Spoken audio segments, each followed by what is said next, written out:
Bueno, seguimos con el panorama internacional. Está con nosotros Patricio de la Giovana. Él es analista internacional y politólogo también. Nos traes los títulos internacionales. Patricio, buen día, ¿cómo estás? ¿Cómo estás, Rocío? ¿Todo en orden? Bien, gracias. Bueno, empecemos si querés por la flamante presidenta de México, ¿no? Y bueno, incluso muchos saludos de otros representantes a nivel mundial, sus felicitaciones, ¿no? Por convertirse en la primera mujer justamente en ocupar el cargo más alto en ese país. Sí, es la primera mujer, es una mujer que compitió contra otra mujer en las elecciones mexicanas y que encima recibe un apoyo tanto del gobierno de Francia, por ejemplo, Macron expresó sus felicitaciones, como de Lula da Silva, incluso del expresidente de Argentina, Alberto Fernández. Bueno, parece que la comunidad democrática la recibe bien, no también los mercados, ¿no? Si vemos cómo cayó el peso mexicano en las acciones mexicanas el día de ayer, genera dudas.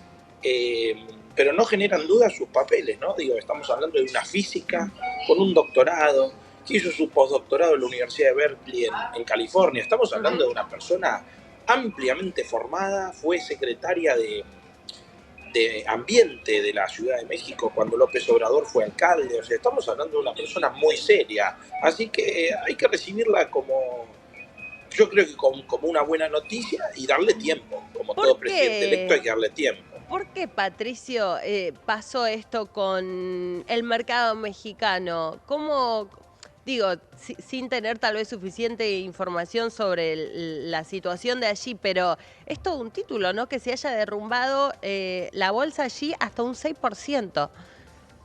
Sí, fue un golpe duro, la verdad que llamó mucho la atención. Yo ayer estuve hablando con varios colegas analistas, por ejemplo, de la Universidad de Chicago, y decían, bueno, también es una visión de los Estados Unidos que apunta a tener, digamos, mayores negocios con México y abastecerse de mano de obra y, por supuesto, de distintos productos que pueda abastecer México. Entonces, no necesariamente tiene que ver tanto con la elección de la nueva presidente de México, sino que quizás tiene que ver con una visión de cómo plantea el modelo económico Ujú. el Morena, que es el partido de López Obrador, ¿sí?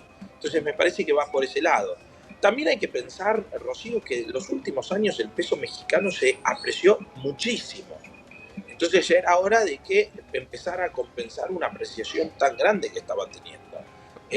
Esto va en detrimento, por ejemplo, de sus exportaciones, el hecho de que el peso mexicano estuviera tan fuerte. Claro. Así que es un reacomodamiento.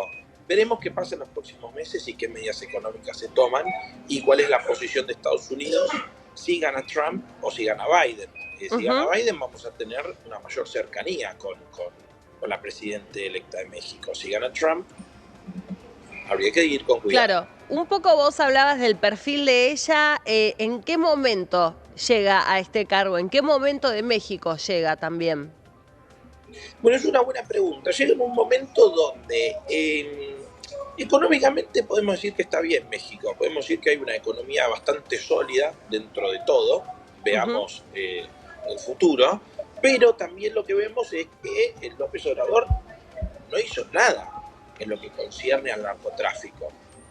Y hay una polarización interna también y hay una situación de inseguridad grande, entonces llega en un momento donde va a tener que decidir Claudia Sheinbaum si va a tomar el toro por las astas con respecto al narcotráfico y la violencia que hay en México, como Ujú. pudo haber hecho Bukele, o si va a mirar para otro lado.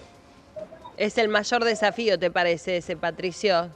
Me parece que sí, y me parece que el segundo desafío es de política exterior frente a una victoria si ganara Trump. Digo, eso Claro. sería un enorme desafío para ella. Bueno, sería un reacomodamiento para un montón de países, ¿no? Lo que pasa en Estados Unidos, ahora en un ratito nos vamos a meter con ese tema, pero hablamos mucho de lo que iban a ser las elecciones en el Parlamento Europeo por el conflicto, ¿no? Que tuvo Pedro Sánchez con Javier Milei y por qué le interesaba contrarrestar con esa posición, ¿no? Que un poco encarna Javier Milei, más simpatizando con la extrema derecha, por supuesto. ¿Qué tenemos que tener en cuenta en ese sentido? Lo que hay que tener en cuenta primero es que el factor miedo que utiliza Sánchez siguió haciendo spots citando al presidente de Argentina para llevar votos, digamos, para los socialistas europeos, pero se espera que caiga un 30%, digamos, los socialistas en el Parlamento Europeo. Estamos hablando de que el Partido Popular Europeo va a tener una sólida victoria en las elecciones. Esto según los sondeos. Siempre hay que esperar a los resultados finales, ¿no? Para no vaticinar algo que no sucede, pero lo que se está esperando es que los populares europeos, es decir, la derecha, gane. Hace muy poquitos días, en la final que tuvo el Real Madrid, que salió victorioso frente al Dortmund, Sí. Núñez Feijóo, que es el dirigente del Partido Popular Español, estuvo acompañado por Ursula von der Leyen, alemana ella, presidente de la Comisión Europea, que también integra el grupo de los populares europeos, dando una muestra muy fuerte de unidad frente al socialismo europeo.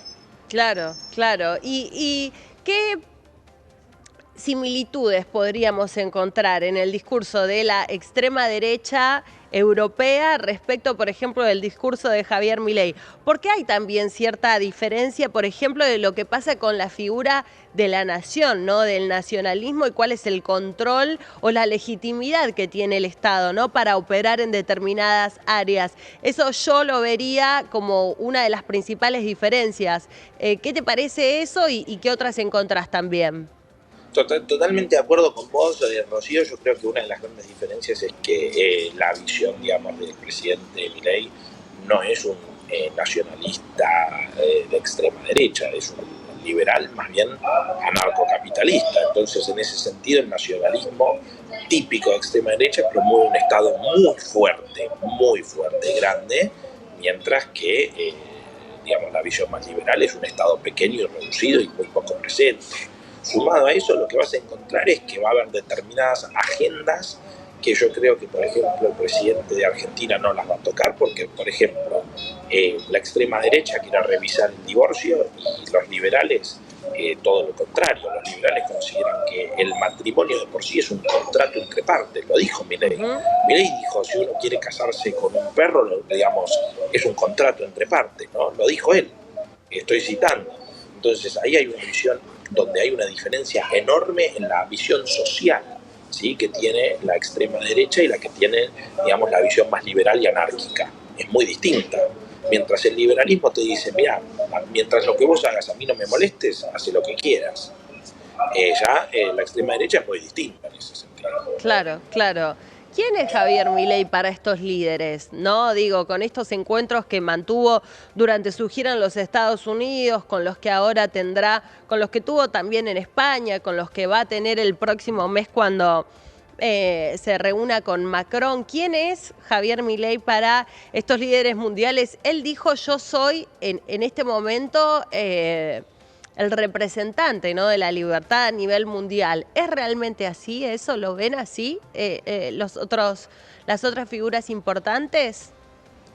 Pues es un buen punto. No sé si Macron pensará lo mismo, ¿sí? Yo creo que para Macron, Milei es una figura pintoresca, es el presidente de un país estratégico y socio, ¿sí? Un aliado mayor extra-OTAN.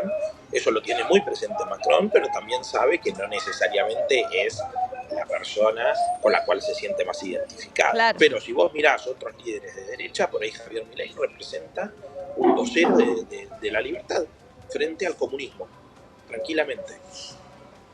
Patricio, y para cerrar, lo que mencionabas va a ser clave para los Estados Unidos, lo que suceda con las elecciones, ¿no? Este año se planteaba mucho la posibilidad de que Donald Trump vuelva, ¿no?, justamente a el cargo de presidente. Algunos, digo, sobre todo pensando en la situación un poco debilitada de Joe Biden, lo que tiene que ver con su edad, esos videos que incluso han un poco dañado su imagen, ¿no?, por tal vez intentar decir que su momento ya había pasado, ¿no? Un hombre que además tiene una experiencia también en la gestión pública de ese país de décadas directamente. No lo den por perdido, dicen, ¿no?, algunos analistas. ¿Vos qué pensás? A Joe Biden me refiero, ¿no? Sí, yo creo que es llegó tarde. ¿sí? A mí era una persona que, lo digo con sinceridad, que cuando él era senador, ¿sí? Era un demócrata del centro, en los años 80, a principios de los 90, hubiera sido el candidato ideal. Perfecto. ¿Sí? Hoy estamos hablando de una persona que lógicamente le pesan los años y que lamentablemente tiene la tasa de aprobación más baja para una reelección de cualquier presidente de la historia de los Estados Unidos. O sea, se llega a la candidatura, a la reelección, con la tasa más baja de aprobación. Entonces está en una situación muy delicada y no se le suma a esto que tenga una energía de una persona joven como para salir a remontar una campaña, ¿no? Claro, Entonces, campaña permanente, ¿no? Como dicen algunos asesores, es difícil. Permanente. Y representando también su corriente, si no es Joe Biden, ¿quién podría ser? ¿Qué otro nombre hay? ¿O esto va a ser una discusión que sea solo entre Donald Trump y Joe Biden, actual presidente de los Estados Unidos? Lamentablemente, Rocío, el Partido Demócrata ya se encamina a nominarlo directamente a Joe Biden como representante. ¿Y es una buena decisión con esto que vos decías? ¿Cuántos años tiene Joe Biden? Sí, no sé con precisión cuántos años tiene, pero según entiendo supera los 80 años. Claro, imagínate lo que sería 4 años más de gobierno para una persona mayor. Yo coincido 81 plenamente con tiene. vos.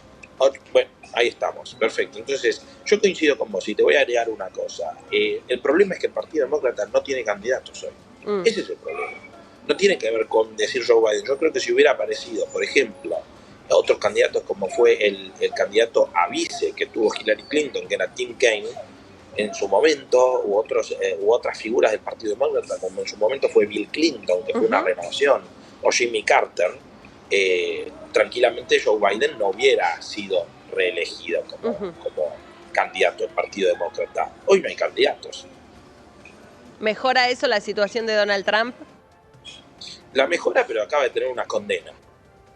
Pero a él no le importa igual mucho, ¿no? Digo, no parece importante. En ese sentido podríamos decir que hay una similitud con Javier Milei, que un poco, viste, no le entran las balas en su discurso y en cuanto a lo que podría pensar uno sería un aspecto negativo para su imagen. De todos modos, también lo que pasa...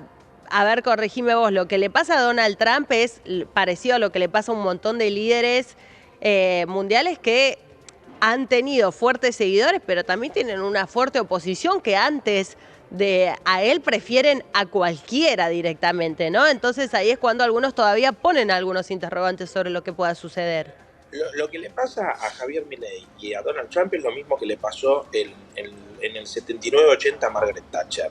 Tiene grandes resistencias, tiene una situación económica, al menos Milei, muy dura a la cual enfrentar, y tiene enormes resistencias no solo de la oposición, sino dentro de su propio partido. Esto les pasa por igual a estos tres, digamos, a Milei, a Trump, lo mismo que le pasó a Thatcher. Es idéntico. Bien. Patricio, gracias por atendernos y bueno, vamos a ver qué puede pasar con el Parlamento Europeo. Cuando estén allí las novedades volvemos a conversar. Totalmente, gracias a ustedes. Gracias a vos. Hasta